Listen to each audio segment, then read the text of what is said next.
Avez-vous déjà réfléchi à ce qui se trouve dans vos boissons et snacks préférés? Chaque bouchée égorgée recèle un risque caché. Comme le dit le proverbe, vous êtes ce que vous mangez. Et même Elon Musk lui-même a condamné certaines boissons populaires, les qualifiant d'inaptes à la consommation humaine. Il avertit que lorsque vous découvrez comment certaines sont fabriquées, vous ne les consommerez plus jamais. Beaucoup de gens font aveuglément confiance à ce qu'ils consomment, mais cette confiance est loin de la réalité. Alors, quels sont réellement ces produits? Comment sont-ils fabriqués? Dans cette vidéo, nous révélons 15 boissons et aliments que vous pourriez ne jamais vouloir toucher à nouveau après avoir découvert comment ils sont faits. Les nouilles instantanées sont ce repas rapide pour quiconque veut se remplir sans trop de tracas. Saviez-vous qu'elles ont été inventées pour nourrir la population japonaise affamée après la Seconde Guerre mondiale? C'est assez intéressant, n'est-ce pas? Elles sont abordables, nécessitent seulement quelques minutes de préparation et chaque portion contient environ 300 à 500 calories. Cela en fait une option pratique pour les personnes ayant un budget serré ou un emploi du temps chargé, mais en manger trop souvent présente quelques inconvénients nutritionnels à considérer. Seules les nouilles instantanées ne constituent pas un repas complet. Elles ne fournissent pas assez de protéines, de fibres, de vitamines ou de minéraux. Comme tout aliment, il est préférable de les consommer avec modération. Le nombre de portions qu'une personne peut manger en toute sécurité dépend de sa santé et de ses besoins nutritionnels, donc manger des nouilles instantanées de temps en temps, c'est bien. Essayez simplement d'ajouter d'autres aliments nutritifs comme des légumes, des œufs ou de la viande. Vous avez toujours envie de nouilles instantanées après avoir entendu cela. Surpris par leur potentielle nocivité, attendez d'entendre le suivant, c'est encore plus choquant. Coca-Cola, qui ne veut pas d'une soda glacée après une longue et dure journée? Probablement personne, n'est-ce pas? Mais voici quelque chose qui pourrait vous faire repenser ces quelques secondes de rafraîchissement, les risques pour la santé. Les colas peuvent vraiment contribuer à la prise de poids. De nombreuses études montrent un lien clair entre la consommation de boissons gazeuses et un poids corporel plus élevé. Une grande raison est dès que les gens boivent souvent des sodas sucrés en plus des calories qu'ils mangeraient déjà. Le fructose, un ingrédient principal du soda, ne déclenche pas les mêmes hormones qui vous donnent une sensation de satiété, donc vous continuez à boire sans vous sentir rassasié. De plus, les calories liquides ne rassasient pas autant que les aliments solides. Et voici autre chose, le sucre peut être addictif, surtout pour les personnes déjà enclines aux addictions. Certaines des mêmes zones du cerveau impliquées dans la dépendance aux drogues s'activent lorsque vous mangez, créant des réponses similaires à une addiction pour certains aliments. Le type de poids que le fructose ajoute à votre corps a ses propres risques aussi. Il peut conduire à la graisse abdominale, à la graisse viscérale autour de vos organes, ainsi qu'à la graisse juste sous la peau, graisse sous-cutanée. Même si vous êtes par ailleurs en bonne santé, la graisse abdominale peut être risquée, augmentant les chances de maladies cardiaques, de syndrome métabolique, de diabète de type 2 et même de cancer du sein. Vous tendez toujours la main vers ce soda? Bière? Non. Dites-moi que ce n'est pas vrai, mais oui, c'est vrai. Il y a quelque chose dans la bière qui est plutôt dégoûtant et qui rend certaines bières inadaptées pour les végétariens. L'ingrédient en question s'appelle l'isinglass, qui est essentiellement un type de gélatine fabriquée à partir de la vessie natatoire des poissons. Selon la BBC, il est utilisé depuis le 19e siècle pour rendre la bière claire et brillante, car, soyons honnêtes, tout le monde aime une bonne pinte, quelle que soit sa préférence en matière de bière.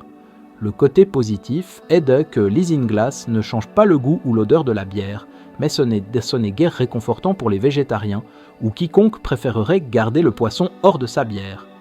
Heureusement, les choses commencent à changer alors que les brasseurs cherchent. Jus d'orange. Les oranges ne sont pas disponibles toute l'année, alors comment se fait-il que le jus d'orange soit toujours disponible? Eh bien, voici le scoop. Alyssa Hamilton, auteure de Squeezed, ce que vous ne savez pas sur le jus d'orange, est membre de l'Institute for Agriculture and Trade Policy, a révélé via The New Yorker que les jus d'orange concentrés et non concentrés ont un truc dans leur manche, les packs d'arômes. Alors, c'est quoi un pack d'arômes? Hamilton explique qu'ils sont fabriqués à partir des produits chimiques trouvés dans l'essence et les huiles d'orange. Les entreprises de saveurs et de parfums, les mêmes qui créent des parfums chics, décompose l'essence naturelle d'orange en ses parties chimiques, puis réassemble ces produits chimiques pour recréer une saveur qui n'existe pas tout à fait dans la nature. L'un de ces produits chimiques est l'éthylbutyrate, qui est ajouté pour donner cette odeur de fraîchement pressé que nous connaissons tous. Pourquoi en ont-ils besoin? Gizmodo explique que le jus d'orange est fabriqué en pressant des oranges, puis en retirant l'oxygène afin qu'il puisse être conservé plus longtemps.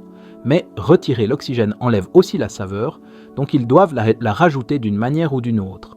C'est là que les packs d'arômes interviennent et c'est la raison pour laquelle différentes marques de jus d'orange ont des goûts légèrement différents les unes des autres. Aïe!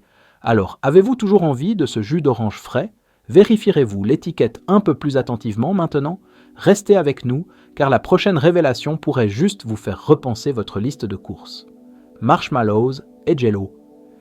Il pourrait sembler étrange de trouver des marshmallows et du Jello sur cette liste, mais ce sont des friandises classiques de l'enfance. Pensez à faire griller des marshmallows au feu de camp ou à grignoter du Jello lors d'un pique-nique d'été. Ils sont délicieux à leur manière, mais il y a une science dégoûtante derrière leur texture signature, la gélatine. À l'origine, les marshmallows étaient fabriqués à partir de la plante de guimauve, mais maintenant la plupart sont faits avec de la gélatine, du sirop de maïs et du sucre, selon Scientific American. Ça a l'air savoureux, n'est-ce pas? Pas vraiment. Le Jell-O est également rempli de gélatine, que Healthline appelle son ingrédient principal. Alors, qu'est-ce que la gélatine? Elle est créée en faisant bouillir les peaux et les os de porc et de vache, en les séchant, puis en traitant le produit séché avec un acide ou une base forte. Ce processus extrait le collagène, tissu conjonctif, qui est ensuite séché et broyé pour devenir de la gélatine. Et non, malgré les mythes populaires, la gélatine n'est pas faite à partir de sabots d'animaux, mais cela ne la rend pas vraiment meilleure, n'est-ce pas? Sauce Worcestershire. La sauce Worcestershire est un incontournable dans de nombreuses cuisines. Mais si vous n'êtes pas fan de poisson, vous pourriez vouloir y réfléchir à 2 fois avant de prendre cette petite bouteille. Lea et Perrins est la marque qui a créé la première sauce Worcestershire, et ils sont dans le coup depuis les années 1830 selon Huffington Post. La vraie sauce Worcestershire contient des ingrédients comme des oignons, de la mélasse et divers assaisonnements. Mais l'ingrédient principal n'est pas seulement des anchois. Ce sont des anchois qui ont été fermentés dans du vinaigre pendant environ 18 mois. Attendez, quoi? L'histoire raconte que lorsque les chimistes Lea et Perrins ont essayé de fabriquer la sauce Worcestershire, leur premier lot était si horrible qu'ils l'ont rangé dans la cave, espérant l'oublier. Des mois plus tard, alors qu'ils étaient sur le point de le jeter, ils ont décidé de le goûter d'abord, et à leur grande surprise, il s'était transformé en quelque chose de vraiment délicieux. Pourtant, cela ne change pas le fait que l'ingrédient principal étant le même poisson que vous pourriez éviter sur votre pizza, seulement, ils ont été trempés dans du vinaigre et ont bouillonné pendant 1 an et demi. Vous ne pouvez pas oublier ça. Fromage râpé et parmesan râpé. Lorsque vous choisissez du fromage, prenez-vous un bloc à râper vous-même ou un sac pratique de cheddar râpé et de parmesan râpé. Vous voudrez peut-être y réfléchir à nouveau car ces emballages pourraient contenir de la cellulose de bois selon Bon Appétit. Cette fibre végétale est ajoutée pour empêcher les fromages râpés de s'agglomérer. Bien que cela semble alarmant, la cellulose est sûre et légale et personne ne veut de fromage grumeleux. Le plus gros problème, vous n'obtenez pas ce pourquoi vous avez payé. Même si un emballage prétend être à 100% vrai parmesan, ce n'est probablement pas le cas. Cela a conduit à des poursuites judiciaires. Par exemple, Castle Cheese a été condamné à une amende de 500 000 $ pour étiquetage trompeur. Ils ont ajouté de la cellulose et du cheddar à leur parmesan sans le divulguer. Donc, si vous voulez le vrai produit, achetez simplement un bloc et râpez-le vous-même.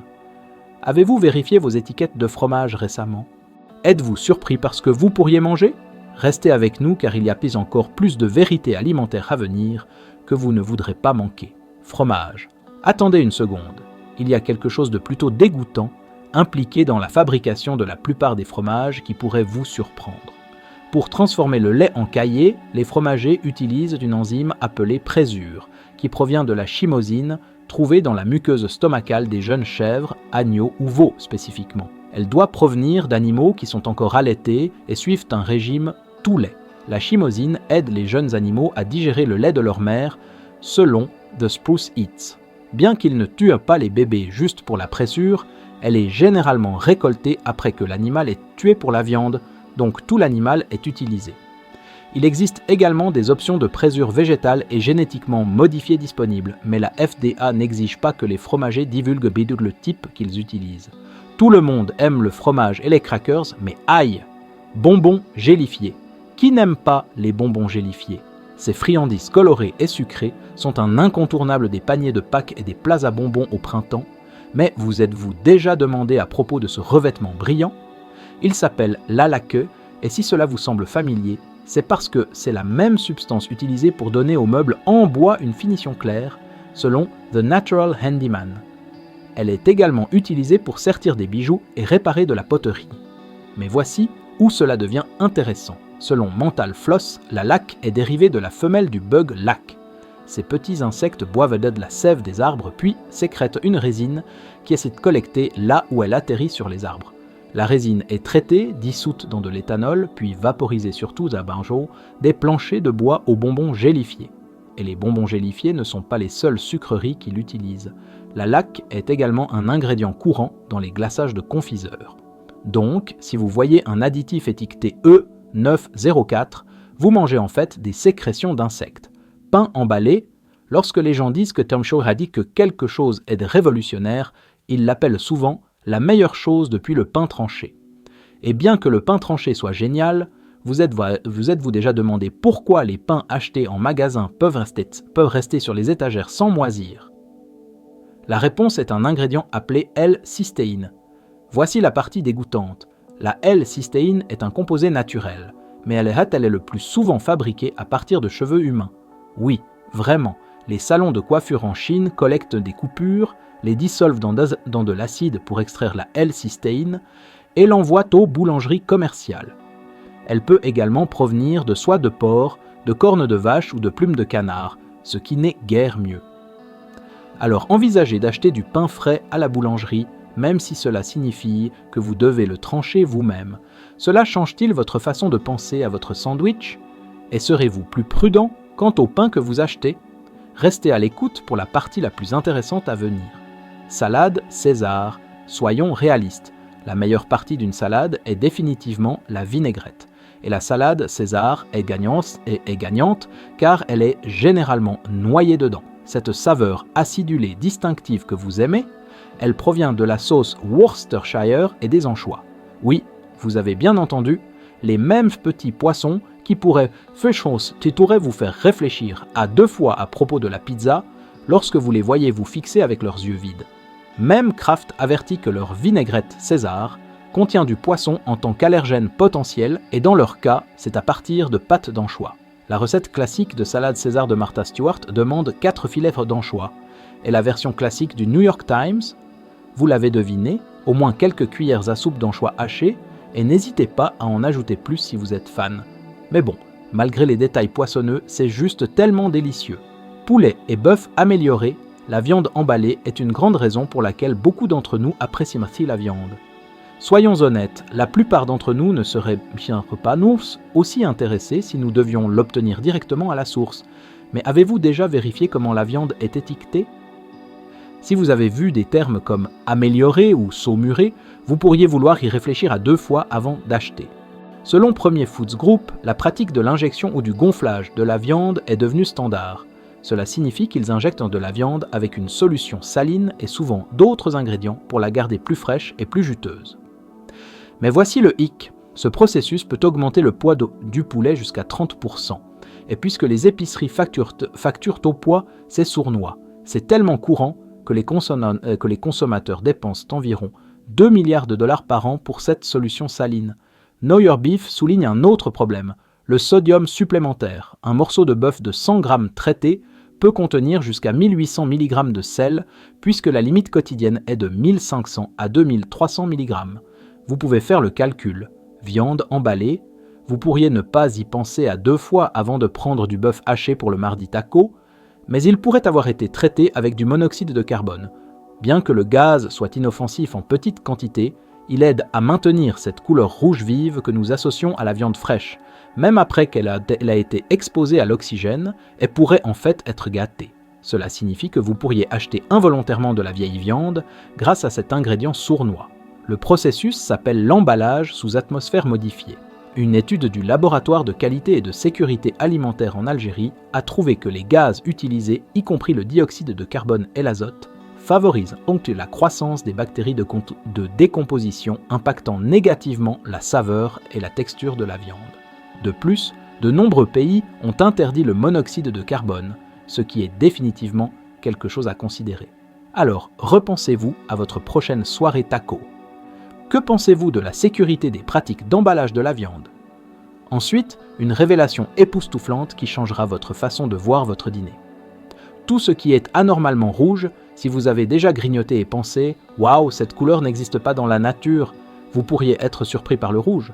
Cette teinte a beaucoup attiré l'attention lorsque Starbucks a annoncé qu'ils arrêteraient d'utiliser un colorant alimentaire rouge spécifique fabriqué à partir de cochenilles, extrait des insectes du même nom. Étonnamment, ce colorant existe depuis l'époque des Aztèques, qui l'utilisaient pour teindre les tissus. Avance rapide de 500 ans, et les insectes sont toujours récoltés au Pérou et aux îles Canaries. Ils sont séchés, écrasés et traités avec de l'alcool pour fabriquer le colorant. Environ 70 000 insectes entrent dans chaque livre. Certaines personnes y sont allergiques, donc la FDA exige que les fabricants inscrivent un extrait de cochenille comme ingrédient. Il peut également être appelé rouge naturel, 4 ou carmin. Si vous n'avez pas d'allergie, ce n'est pas nocif, mais c'est quand même assez dégoûtant. Chewing gum. Le chewing gum as a machine est l'une de ces choses que vous aimez ou détestez, et apprendre ce que vous mâchez réellement pourrait vous pousser vers le côté détestation. L'ingrédient principal s'appelle la base de gomme, qui lui donne cette texture mâchable. Selon NDTV, les fabricants n'ont pas à expliquer comment elle est fabriquée, mais parfois elle comprend de la lanoline, une substance cireuse sécrétée par la laine des moutons. Surprise, comme Healthline l'explique, la lanoline est comme la version mouton de la substance huileuse que les humains produisent appelée sébum, qui garde la laine imperméable. Après la tonte des moutons, la lanoline est extraite à l'aide d'une centrifugeuse. Vous pouvez trouver de la lanoline dans des lotions, des hydratants et oui, du chewing-gum. LSS est généralement sûr, mais les responsables de la santé avertissent contre l'ingestion de trop grandes quantités car cela peut entraîner un empoisonnement à l'huile de lanoline. Si vous êtes sensible à la laine, vous pourriez également avoir une réaction allergique. Alors, réfléchissez à 2 fois à cette habitude de mâcher. Quelles sont ces boissons ou produits alimentaires pour lesquels vous seriez prêt à mourir?